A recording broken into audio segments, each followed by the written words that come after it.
In my trade planning segment here, I'm going to review Home Depot, symbol HD, with an intermediate time frame outlook. I have a short side bias, looking at the next 4 to 8 weeks. So what I'm going to do is I'm going to step through the core trade planning questions and utilize the Ask Slim methodology to answer those. So the first one, which is critically important, is we want to understand and we want to define what our outlook period is. So we've done that, looking at an intermediate time frame, the next 4 to 8 weeks. So my primary focus will be on the weekly chart, but I will use multiple time frames to assist with going deeper into the analysis and the overall trade planning process. Number two, in terms of key questions to ask when you're building out your trade plan, is what is my directional bias? So at Ask Slim, we have a methodology that combines cycle analysis, momentum analysis, swing high, swing low analysis that helps us form a complete sum of the evidence. So I'm going to step through that directional bias, some of the evidence right now.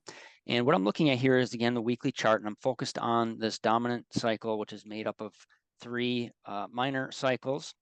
And HD has been just tremendously choppy prior to this dominant cycle, which you can see here. We did have a breakout, and it did form a new higher high, which then gave it a positive cycle structure, and we really had a tremendous run. However, something has changed here over the last about 4 weeks. And number one is you can see here that our reversal scout, so this is our momentum indicator, has rolled over and gone negative. That is a warning, a firm warning sign to us, indication of a cycle peak. So if we have a cycle peak in place, then in theory, we should not see another cycle high. And in terms of additional technical evidence, is suggesting that we have more of a bearish intermediate scenario playing out, even though we're still within the confines of a dominant sort of major positive pattern structure. There is an opportunity here on the short side. Further adding to that short side bias is the fact that HD here did break through that minor cycle low support that we had from this minor cycle low here, where it made that next leg higher. So this has been broken this week, likely to close below that, and this continues to add evidence to that overall negative picture.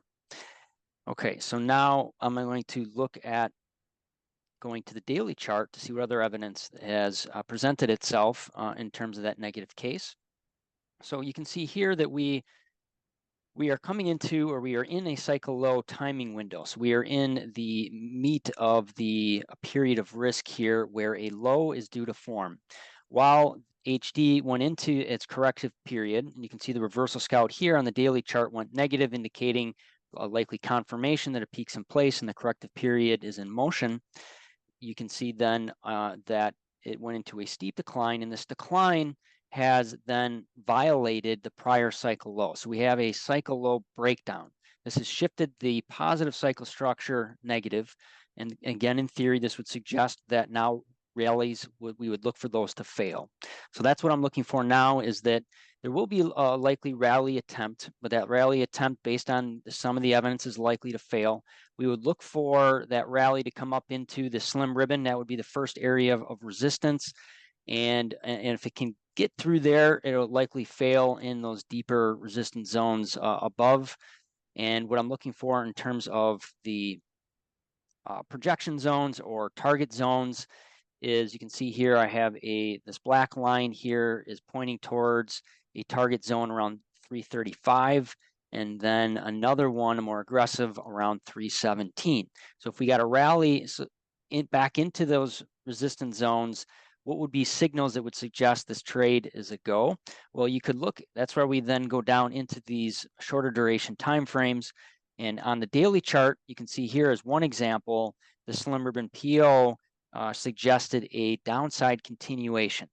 So this is a great tool, a great study to help monitor when there are likely continuations of a dominant momentum or price trend, and a way to then identify new opportunities. I'm going to pull over our multiple time frame grid here. From left to right, we have our weekly chart, our daily chart, and the 2 hour and a 15-minute, but I'm going to focus on the 2 hour chart here. And what would we be looking for here, and why do we use the 2 hour chart? Well, as Home Depot, let's assume that it makes a rally attempt. You'll probably see the reversal scout go positive. Maybe the slim ribbon would either go neutral or positive. But as it got up into these resistance zones, we would then watch for one or both of those uh, momentum indicators to roll over and then reverse back into the dominant direction. Okay, so that's how we can then identify opportunities that would suggest that there's new downside moves, new legs to that downside that would be available. All right, in terms of reevaluation levels, so let me get back over to my weekly chart here. Reevaluation would occur if there was a close above this level here around 370.75, which right now is about the 50% retracement of this decline. So right now, these intermediate resistance zones are falling because we do not have a low. But if we do get a low, and this is about the area that I would watch for the resistance, and then if there was a weekly close above that, that would negate this downside or short side bias at this time. And in terms of timing, looking at 2 periods here, these are the cycle low timing windows for both the minor and then the minor and the dominant. So there is a minor cycle low due running around 5.3 to 5.13. So these are important because as you watch for these rallies, then that's where we would start to get a sense of timing when those are going to roll over and then the new lows form. So there's two periods here to watch, 5.3 to 5.13 and then 5.30 to 6.7. That fits in with that 4 to 8 week outlook.